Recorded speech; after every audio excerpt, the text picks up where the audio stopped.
bonsoir. Oh, ça circule mal, hein. Ça circule pas bien en France et un peu partout dans le monde. Alors voyons tout d'abord dans la Mayenne, à Hourécourt, où il y a toujours cette fameuse charrette de foin qui s'est renversée il y a de cela 3 semaines en travers de la place du village. Ce qui provoque un énorme embouteillage sur la place et surtout chez Popol, au café d'en face, qui ne désemplit pas. Le bistrot est bourré de clients, bourré également, il est drôle Daniel, hein, et bourré de chauffeurs qui ont abandonné leur véhicule en attendant que ça se dégage. On vient d'un peu partout des environs pour assister à ce qu'on en appelle déjà l'encombrement du siècle. Et le maire d'Hourécourt a fait poser une plaque où l'on peut lire « Ici a lieu le premier embouteillage d'Hourécourt ». Ce qui veut dire que ça va continuer, c'est pas terminé. Bon, enfin on verra dans les jours qui viennent comment la situation va évoluer, hein. Et là, je vous le cache pas plus longtemps, énorme ralentissement à Édimbourg, place du Chapeau de la Reine, où un Écossais est venu retirer 10 francs.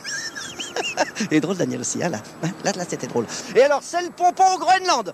Tenez-vous bien, on met 2h30 pour aller de Strandlangrundenvred ouest à Strandlangrundenvred ouest. Vous vous rendez compte à quel point c'est le bordel, hein? Alors, un conseil, évitez d'aller à Strandlangrundenvred puisque c'est vraiment le bordel ce soir, hein? Ou alors, bon, sauf évidemment si vous avez quelqu'un à voir, bien entendu, dans ce cas-là on y va, si on a quelqu'un à voir on y va. Bon, alors dans ce cas-là, je vous propose de prendre la déviation qu'on a mis en place à la ville de Gruninvradadrut Nord. Là, vous n'avez qu'à suivre les pingouins. Je dis ça pour nos amis groenlandais et groenlandaises qui souhaitent se rendre à la traditionnelle fête de la pluie qui dure environ 3 ans. Voilà.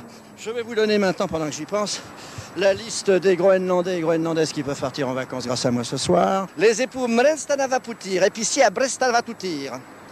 Monsieur Marcel Jouptanavalatutir, étudiant à l'université de Bon, Sud. Voilà. Et enfin, mademoiselle Everlana Everlanounir, 32 ans, élue Miss Haddock en 1989, 1990, 1991, 1992, 1993, 1994 et certainement 95. Grut, grut.